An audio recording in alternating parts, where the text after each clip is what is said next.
Después del escándalo en el New York Times, este verdadero ridículo, en el cual incluso, ya el fin de semana, porque salió Alito, salió Jorge, salió Marco y todos dijeron, ahí está, el gobierno de México no quiere aceptar que se está fabricando fentanilo, que hay laboratorios aquí en nuestro país, bla, bla, bla, bla, bla, y diciendo, ahí está el reportaje del New York Times que los exhibe de cuerpo entero. Bueno, está bien.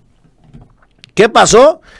Terminaron desmintiéndolo el ejército, especialistas, científicos, médicos, los cuales dejaron en claro que no existe la resistencia al fentanilo, que ya generaron inmunidad porque como cocinan mucho, ya no les hace daño, lo cual dejó al New York Times como un periódico basura, como el Reforma pero gringo, el pasquín inmundo de los gringos. El día de hoy le cuestionan a la doctora Claudia Sheinbaum sobre las posiciones económicas de Carlos Slim, porque sí es cierto, en algún momento Slim fue dueño del New York Times. Y eso sería, entonces quiere decir que los ataques arteros de parte del Times vienen de parte de Slim. Es la gran pregunta. Y la doctora Claudia dijo que va a investigar, que según ella tiene entendido, Slim ya no forma parte de la sociedad dueña del New York Times, pero que lo van a checar, diciéndole pues si no has vendido, señor Salinas, señor Carlos Slim, si usted no ha vendido sus participaciones en el New York Times, pues ya se está tardando, porque si no, quiere decir que usted también es parte de el esquema de golpeteo hacia esta segunda planta de la 4T. Vamos a verlo. Sí, todavía Slim tiene las acciones, no estoy segura. Vendió, en 2017 vendió capital, pero se quedó con 8%, tenía alrededor del 13%. Habría que revisar eso, ¿no? Para tener la certeza de si todavía tiene o no. Hasta donde yo sabía, creo que ya no tenía acciones, pero hay que revisarlo para tener la certeza y poderlo informar. Más allá de ese tema, que no creo pues que se utilice en este sentido el New York Times por un empresario mexicano, el que nosotros denunciáramos que no es creíble el reportaje del New York Times tiene que ver con dos temas principales. Uno, con exigir siempre la veracidad de la información. Esa es una obligación de todo medio de comunicación, de todo reportero y también del gobierno. Como medios de comunicación, como gobierno, como ciudadano también finalmente, tenemos la obligación de decir la verdad, con todo el subjetivismo que pueda haber en la palabra verdad, pero lo que no podemos es inventar.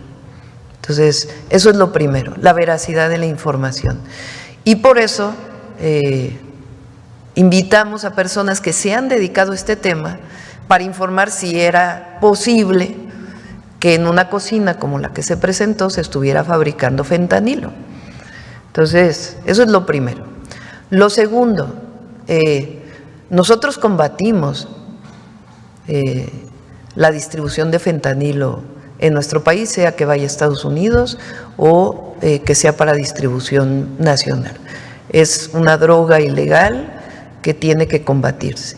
Y además, pues la violencia que se genera por el consumo de las drogas, principalmente en los Estados Unidos.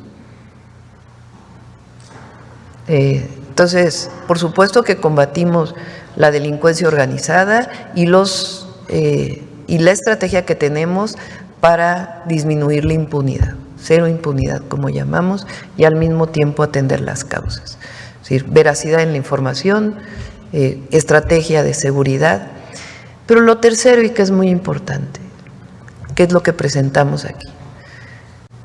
¿Cuál es la razón por la que en Estados Unidos hay una crisis que lleva prácticamente 100,000 muertes de personas al año en el consumo de fentanilo?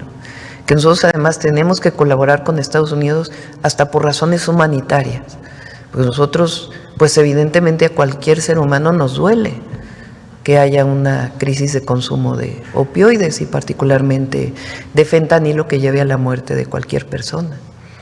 Pero ¿por qué allá se da el consumo y aquí no? ¿Por qué allá se tiene esta crisis del número de defunciones asociadas a este consumo y aquí no tenemos y no queremos tenerlo? Yo creo que una primera parte sí tiene que ver con valores de nuestra sociedad y cómo nos cuidamos en la familia. Sí hay problemas de drogadicción, sí, y como bien decía el doctor Kersenovich, los estamos atendiendo desde la prevención hasta la atención. Y por eso reforzamos el número de teléfono de la línea de la vida, para que cualquiera que tenga algún problema sea personal.